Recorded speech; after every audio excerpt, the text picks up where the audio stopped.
organic, unpredictable, unknown, lovely, beautiful, a sense of fulfillment. This is part of the pleasures of life and not the chores of life.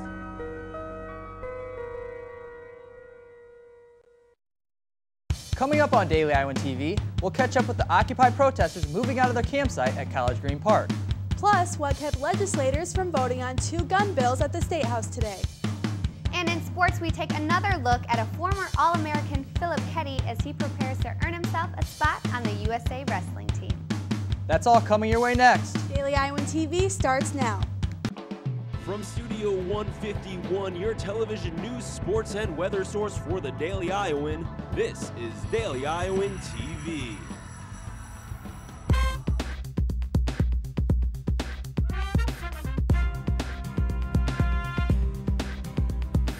Thanks for tuning in to your Wednesday edition of Daily Iowan TV. I'm Brad Maxwell. And I'm Allie Wright.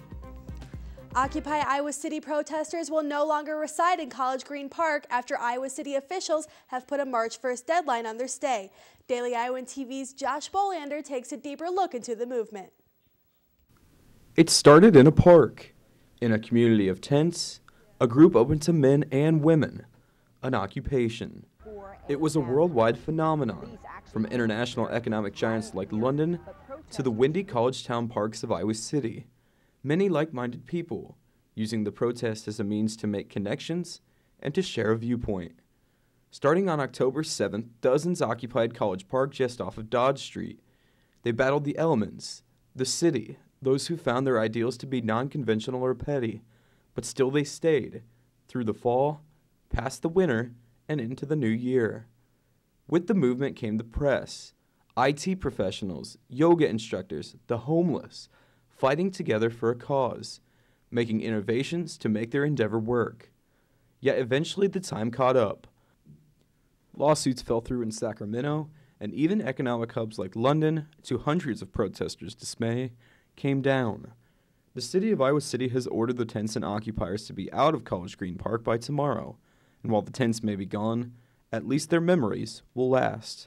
Josh Bolander, Daily Iowan TV. And the debate on gun rights at the Capitol's temporarily stalled tonight after Iowa House Democrats walked out of the State House this morning. The Associated Press is reporting the Democrats chose to walk out after Republicans did not give them proper notice of what the House leaders is calling extreme legislation. One of the bills would allow people to use deadly force to protect themselves. The other called for gun rights. Protections into the Iowa Constitution. GOP leaders say they informed the Democrats of the bills well in advance. Unlimited data plans offered by cell phone companies may not be as unlimited as they seem. That's according to a story Wednesday on National Public Radio. Some smartphone users will experience slower service when they reach a certain threshold of data usage until the end of that billing cycle. The term for this data limitation is called throttling, and AT&T is one of the principal companies involved because of its once exclusive deal with Apple. Studies show that Apple device users tend to use more data than users of other smartphone companies, which again is why AT&T is most affected. Even those who have been with AT&T for years and are grandfathered into unlimited data plans are subject to throttling. AT&T argues that it limits data usage to provide decent service for the rest of its customers. Still to come on Daily Iowan TV, find out about a new finals exam policy for UI students. And in sports, see what the bracket is looking like for the women's Big Ten basketball tournament this weekend. First, let's check in with Stefan Duran to get a look at your weather forecast. Stefan? Well, Ali, the flurries we saw today will be back this weekend. But first, let's take a look at tomorrow's weather. Expect partly cloudy skies in the morning, which will continue into the afternoon with a temperature of 48 degrees.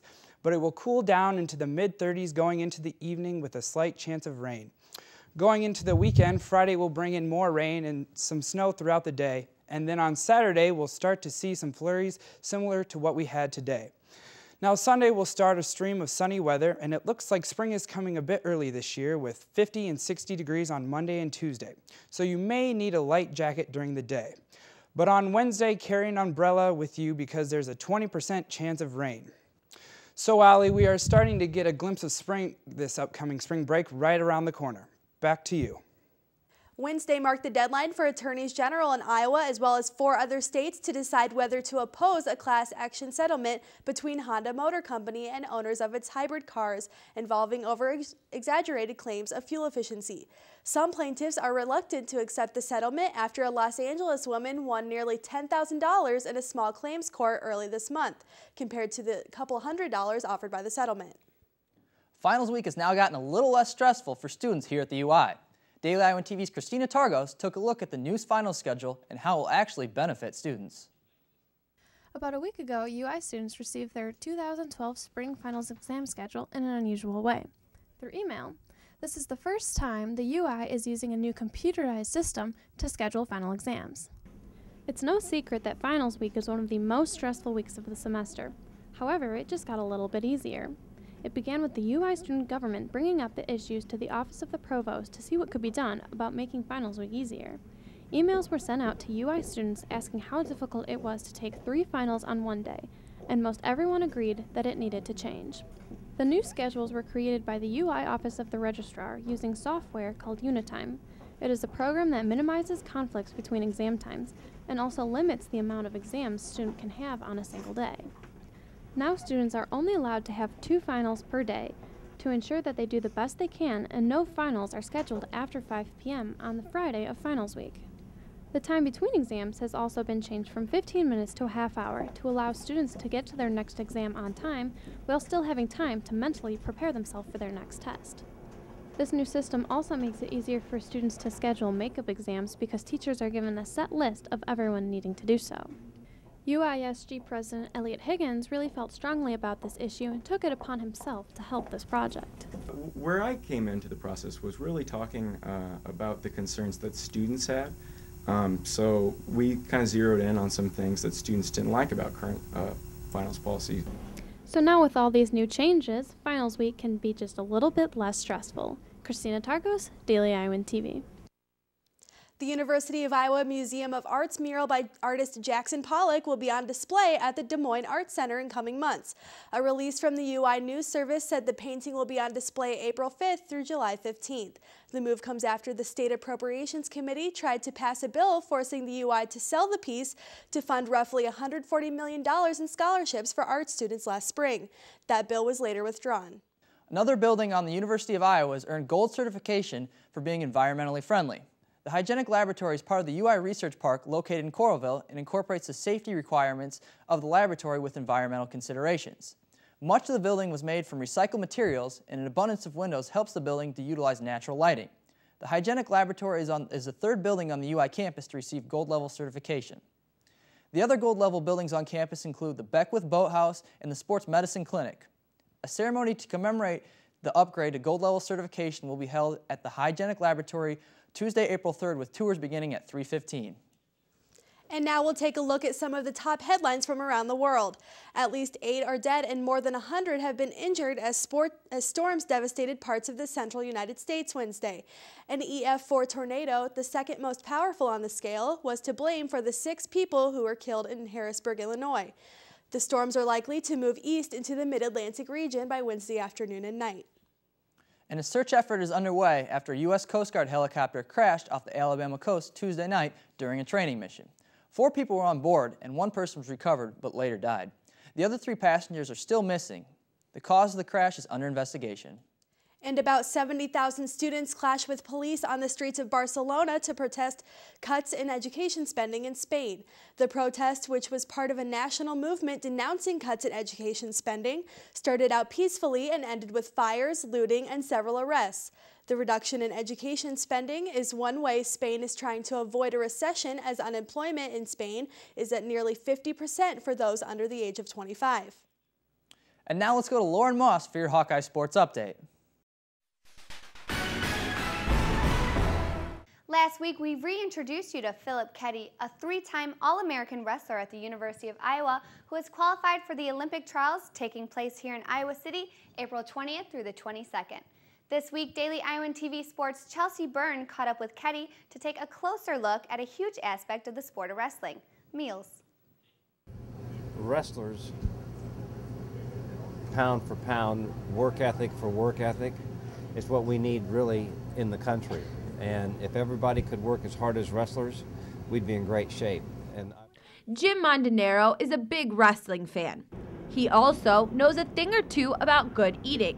Jim owns the Bread Garden Market in downtown Iowa City, where they sell organic health food. Montanaro's passion for good food and good competition drove him to do something for the wrestlers he admires so much. Once a day, Philip Ketty and his fellow Hawkeye Wrestling Club teammates can come here to the Bread Garden and eat a good meal for free. An advantage for us to be able to go there and to get that one meal a day. It's good, healthy food. Now Ketty, a somewhat small 184-pounder, eats healthy but doesn't have to watch his weight as much as some of the other Hawks, because even wrestlers have their weaknesses. And I still eat sweets because I got a sweet tooth, but try to do it in moderation to where, you know, you keep good energy going through you so you can compete at a high level. That level is fast approaching for Ketty and his teammates. But rest assured, no matter the outcome of the trials, they will be fed well. If they're going to work as hard as they do, if we can be of assistance by filling up their gas tank with good food, then we're going to do that for them. Chelsea Byrne, Daily Iowan TV Sports. Now, eating and training go hand in hand for wrestlers. Next time, Ketty will tell us just why Iowa is the best place to do both. And although the women's basketball team has a first-round bye, other Big Ten schools will kick off their quest to be crowned champions of the Big Ten. The Big Ten tournament kicks off tomorrow in Indianapolis, and as you see, Iowa will have their eyes focused on Game 2 tomorrow because they'll face the winner of that Nebraska-Northwestern game. The Hawks are 0-2 against the Huskers, but got both victories against the Wildcats, so we know who they'll be rooting for tomorrow afternoon. But the matchup of the day has to be the Michigan and Illinois game. A Michigan loss would essentially knock off the Wolverines' hopes at an NCAA berth. Every game up until the championship will be aired on the Big Ten Network starting tomorrow morning at 11:30. Now, 2 Hawkeye tracksters were named first team All-Big Ten today after first-place performances over the weekend. Seniors Troy Doris and Eric Zawinski both wore gold at the Big Ten Indoor Championships, as Doris won the triple jump and Zawinski the 800-meter dash. This is the second consecutive indoor All-Big Ten for both men and the third honor for Doris. He was also All-Conference during the 2011 outdoor season. And that's all I have for Hawkeye Sports today. Back to you, Brad and Allie. And before we leave you tonight, check this out. You've heard the cliche that honesty is the best policy, and that policy earned a New Hampshire woman $100. Brianna LaPlante discovered $2,000 in a suit pocket at a New Hampshire dry cleaner. LaPlante contacted the owner and returned his money, and she was rewarded for her honesty. He was just so thankful that I was just honest, you know what I mean? I didn't take none of it, nothing. And then before he left, he turned around and gave me a $100 tip. He said, thank you for being honest. Why can that never happen to me, ever? And only with Daily Iowan TV can you get a sneak peek at Thursday's print version of the Daily Iowan.